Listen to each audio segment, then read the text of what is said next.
안녕하세요. 사랑하는 성도님, 영혼의 샘물 은혜의 자리에 오심을 축복합니다. 영광의 주님이 우리와 함께 하십니다. 우리와 함께 하시는 주님을 찬양합니다. 기도합시다.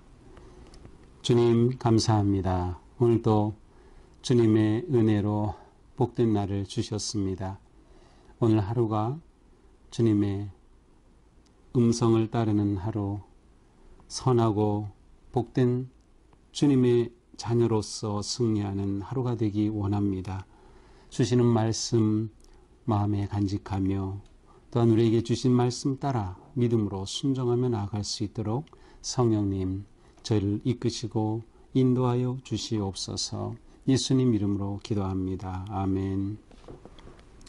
오늘 말씀은 예레미야 50장 1절에서 10절입니다. 여호와께서 선지자 예레미야에게 바벨론과 갈대아 사람의 땅에 대하여 하신 말씀이라. 너희는 나라들 가운데에 전파하라, 공포하라, 깃발을 세우라, 숨김이 없이 공포하여 이르라. 바벨론이 함락되고 벨이 수치를 당하며 무로닥이 부스러지며 그 신상들은 수치를 당하며 우상들은 부스러진다 하라. 이는 한 나라가 북쪽에서 나와서 그를 쳐서 그 땅으로 황폐하게 하여 그 가운데에 사는 자가 없게 할 것임이라. 사람이나 짐승이 다 도망할 것임이니라. 여호와의 말씀이니라. 그날 그때에 이스라엘 자손이 돌아오며 유다 자손도 함께 돌아오되 그들이 울면서 그 길을 가며 그의 하나님 여호와께 구할 것이며 그들이 그 얼굴을 시온으로 향하여 그 길을 물으며 말하기를 너희는 오라 잊을 수 없는 영원한 언약으로 여호와와 연합하라 하리라. 내 백성은 잃어버린 양떼로다. 그 목자들이 그들을 곁길로 가게 하여 산으로 돌이키게 하였으므로 그들이 산에서 언덕으로 돌아다니며 쉴 곳을 잊었도다. 그들을 만나는 자들은 그들을 삼키며 그의 대적은 말하기를 그들이 여호와 곧 의로운 처소시며 그의 조상들의 소망이신 여호와께 범죄하였음인즉 우리는 무죄하다 하였느니라.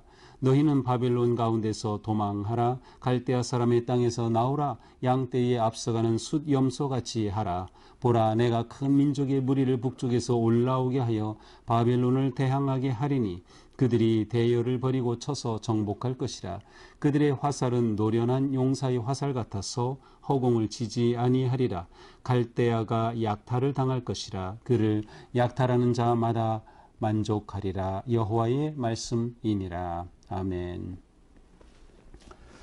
자, 드디어 하나님의 심판의 말씀이 바벨론을 향합니다. 이것은 전혀 생각할 수 없는 일이에요. 왜냐하면 하나님께서는 이스라엘이 하나님을 배반하고 하나님의 언약을 깨뜨렸기 때문에 하나님께서 바벨론을 통하여 그들을 심판하시고 그들에 대해 하나님께서 어떠한 일을 하실 것인가 하는 것을 예레미야를 통해 계속 선포했어요. 그런데 이스라엘의 심판의 도구된 바벨론까지도 하나님의 심판의 도구가 된다는, 심판의 대상이 된다는 것이죠. 그래서 오늘 말씀은 바벨론의 심판에 관한, 그래서 50장의 놀라운 하나님의 다른 나라에 대한 마지막 말씀이 선포됩니다. 자, 바벨론과 갈대아 사람에 대하여 하신 말씀이라. 갈대아 사람, 바벨론 같은 의미로 우리가 보면 됩니다. 칼데인이라고 하는 그 갈대아 사람들은 곧 바벨론을 의미합니다. 자, 너희는 나라들 가운데 전파하라, 공포하라, 깃발을 세워라. 자, 하나님께서 바벨론을 심판하실 것인데 이것에 대해 여러 나라들 가운데 천파라는 거예요, 공파라는 거예요, 깃발을 세우라는 거예요, 숨김없이 알려 이르라는 것이에요. 하나님의 바벨론에 대한 심판은 크고 엄청난 그러한 일이었기 때문이죠. 바벨론이 함락되고 벨이 수치를 당한다. 벨은 이 바벨론 국가의 아주 중요한 그러한 우상이었어요. 그들에게 있어서는 누구나 다 섬기는 그러한 아주 우상, 특별히 자연을 주관하는 그러한 우상으로서 바벨론의 아주 가장 큰 우상 가운데 하나가 벨입니다. 그런데 그 벨이 수치를 당한다는 거예요. 무로닥이 부스러진다는 거예요. 무로닥은 마르둑이라고 지금은 그렇게 말하는 바로 바벨론 국가의 신입니다. 그들의 신이에요. 옛날에는 각 나라마다 그 나라의 신이 있다고 봤죠. 그러니까 이방 사람들은 이스라엘 볼 때 이스라엘의 신은 하나님이다, 여호와 하나님이다 이렇게 보고, 바벨론의 신은 마르둑인 거예요. 무로다. 그런데 이 무로닥이 부스러지는 겁니다. 무너지는 거예요. 그 신상들이 수치를 당하고 우상들은 부스러진다 하라. 하나님의 바벨론에 대한 분명한 심판의 메시지입니다. 어떻게 이들이 심판을 당합니까? 3절이죠. 한 나라가 북쪽에서 와서 그들을 쳐서 그 땅을 황폐하게 만들 것이다. 그 가운데 사는 자가 없게 될 것이다. 그러니 짐승이나 사람이나 다 도망해라, 도망하라 라고 되어 있지만 사라질 것이다 라는 의미가 있어요. 이렇게 북쪽에서 오는 나라로 인해, 이 북쪽에서 오는 나라는 어느 나라일까요? 우리가 역사적으로 볼 때 바벨론을 멸망시킨 것은 바로 바사이죠. 페르시아입니다. 메대와 페르시아가 함께 이들을 협공하여 바벨론을 무너뜨렸던 것이죠. 바로 북쪽에서 와서 그들을 칠 것이다 라는 거예요. 똑같은 말씀이 9절에서도 나오죠. 보라, 내가 큰 민족의 무리를 북쪽에서 올라오게 하여 바벨론을 대항하게 하리니. 하나님께서는 이렇게 바벨론에 대해서도 오히려 그들을 물리치고 그들을 황폐하게 할 그러한 한 나라가 북쪽에서 온다고 말씀하십니다.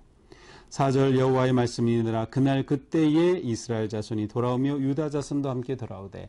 그날 그때는 언제예요? 바벨론이 망하는 그날 그때입니다.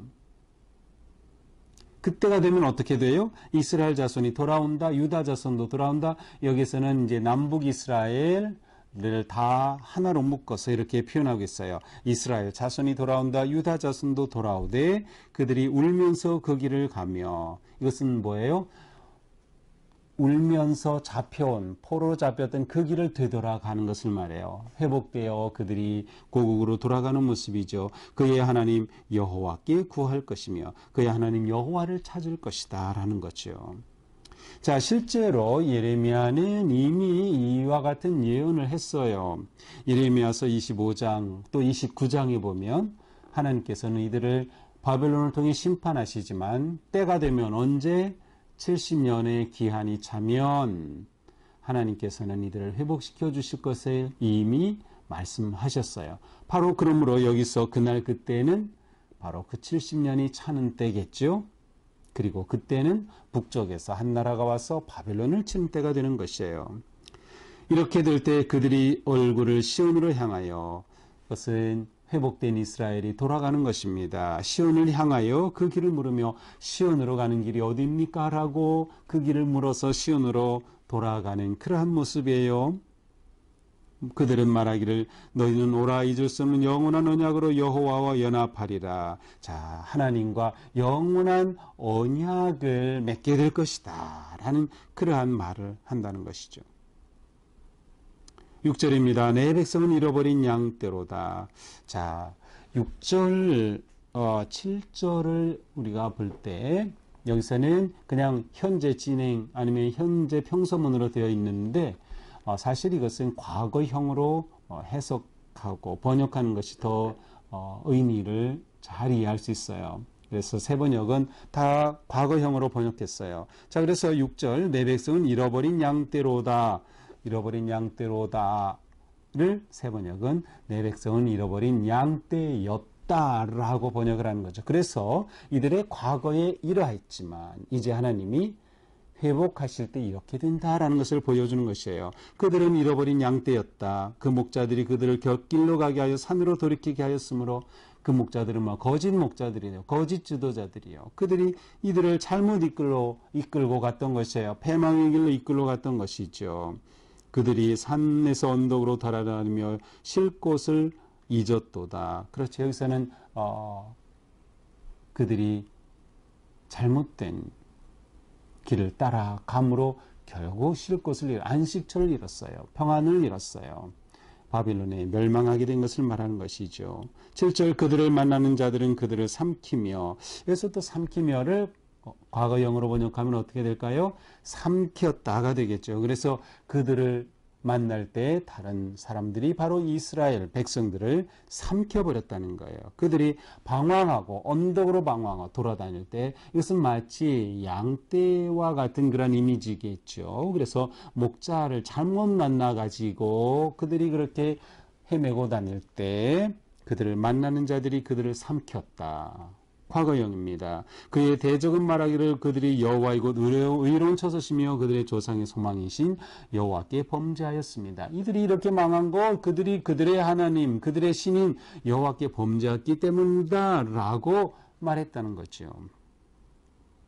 너희는 바빌론 가운데서 도망하라. 갈대아 사람의 땅에서 나오라. 양떼 앞서가는 염소같이 하라. 그러므로 하나님의 약속의 땅을 향해 빨리 나오라는 것이죠. 언제? 그때에. 그때는 언제? 70년의 기한이 찼을 때 곧 바벨론이 북쪽에서 온 나라에 멸망할 그때를 말하는 것이에요. 보라, 내가 큰 민족의 무리를 북쪽에서 올라가게 하여. 그래서 앞에 제가 아까 말씀드린 것처럼 3절과 같은 내용이죠. 북쪽에서 한 나라가 와서 바빌론을 칠 것이다. 그런데 그들의 화살은 노련해서 허공을 치지 않는다. 이렇게 바벨론을 침공한 그들은 아주 정확하게 반드시 명중하는 화살처럼 이렇게 바벨론을 무너뜨리고 황폐하게 할 것이다. 갈대아가 약탈당할 것이다. 그를 약탈하는 자마다 만족하리라. 그렇게 완전히 황폐하게 되고 말 것이다 라는 예언입니다. 자, 이렇게 해서 50장으로 들어오면서 바벨론의 심판의 메시지가 선포됩니다. 자, 오늘 말씀 우리 짧은 19절의 말씀인데요. 여기서는 바벨론도 심판을 받는다라는 것을 분명히 보여주고 있어요. 바벨론도 심판을 받아요. 자, 이것은 무엇을 보여줍니까? 하나님의 심판의 도구로 사용되었던 바벨론이지만 그들은 단지 도구로 사용되었을 뿐 그들도 하나님의 앞에 하나님을 인정하지 아니하는 그러한 이방의 신을 섬기는, 그래서 베일과 마르둑을 섬겼던 자들이기 때문에 하나님이 그들도 심판하신다는 거예요. 결국 하나님은 온 열방의 하나님, 열방의 주가 되시고 왕이 되심을 다시금 보여주고 있는 거죠. 바벨론도 멸망한다? 그렇습니다.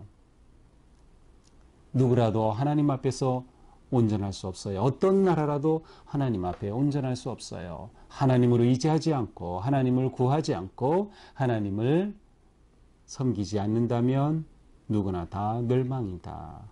바벨론은 자기들이 잘난 줄 알고 자기들이 힘이 좋아서 자기들이 그렇게 여러 나라들을 무찌르고 정복한다고 생각했지만 그러나 그 모든 것은 하나님 앞에 아무것도 아닌 것이죠. 오직 하나님만 진정한 왕이 되시고 진정한 하나님이 되시는 것이에요. 결국 신은 바벨론은 이 예언의 말씀처럼 북쪽에서 내려온 페르시아에 의해 멸망하게 됩니다.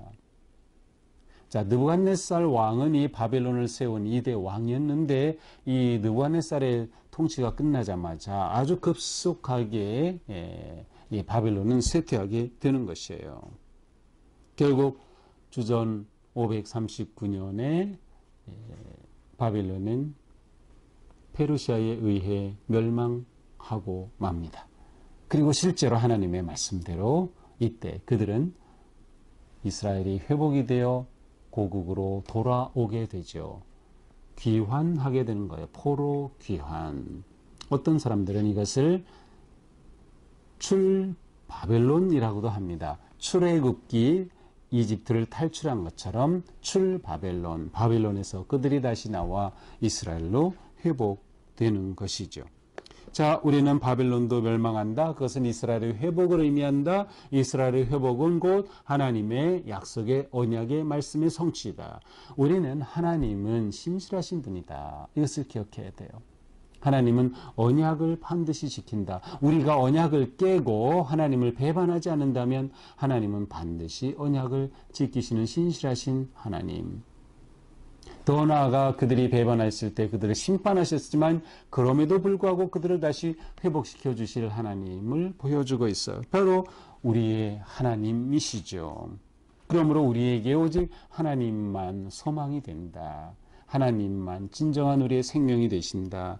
그러니 우리는 신실하신 그 하나님만 의지하고 하나님만 예배하자라는 것이죠. 세상 사람들은 우리의 신은, 우리 하나님은 곧 여호와 하나님이신 것을 다 알아요. 우리가 그렇게 예배하고 우리가 그렇게 고백한다면 우리의 하나님 여호와께서 온 세상의 모든 것에 진정한 다스리시는 참 하나님 왕이시라는 것을 우리가 그대로 믿고 의지한다면 우리는 어떤 상황 가운데서도 하나님의 신실하심으로 회복되고 일어설 수 있고 다시금 나아갈 수 있게 되는 것이죠. 또한 이스라엘 백성들은 그들이 멸망할 때는 목자들이 곧 그들의 지도자들이 잘못된 길로 인도해서 멸망했듯이 회복될 때 하나님께서는 그들의 참 목자가 되어 주신다라고 하는 것을 또한 우리에게 보여줍니다. 하나님이 목자가 되시면 그 인생은 완전히 승리인 것이에요. 여호와는 나의 목자시니 라는 시편 23편의 말씀을 다시 우리가 떠올리게 되죠. 하나님이 내 목자시다. 우리가 이 놀라운 하나님을 결코 잊으면 안 돼요. 어떤 상황에서도 목자이신 하나님만 의지하고 신뢰하고 바랄 때 그 하나님께서 우리를 소생시켜 주시고 의의 길로 인도하여 주시고 마침내 승리의 복된 길로 이끌어 주실 줄로 믿습니다. 끝까지 양을 찾으시고 돌보시고 사랑하시는 목자 되신 하나님만을 따르고 예배하며 나아가는 우리의 삶이 될 수 있기를 바랍니다. 기도합시다. 주님, 주님만이 우리의 생명입니다. 주님만이 우리의 소망 되십니다. 주님만이 우리의 평안이며 기쁨이십니다. 주님, 우리가 이 세상의 그 무엇 아니라 오직 하나님만을 예배하고 따르게 하여 주시옵소서. 세상이 아무리 바빌론처럼 강하다 하더라도 하나님 앞에 아무런 힘도 없이 무너짐을 우리는 말씀을 통해 봅니다. 그렇습니다. 우리가 주님 안에 거하고 하나님의 사랑 안에 거하여 든든하게 무너지지 않는 믿음의 집, 우리 인생의 집을 세워갈 수 있도록 반석이 되신 그리스도 위에 하나님의 사랑 위에 세워지는 우리의 삶이 되게 하여 주시옵소서. 예수님 이름으로 기도합니다. 아멘. 네, 오늘도 우리 하나님만 의지하는 거죠. 하나님만 따르는 거죠. 하나님만 신뢰하며 믿음으로 승리하기를 축복합니다. 사랑합니다.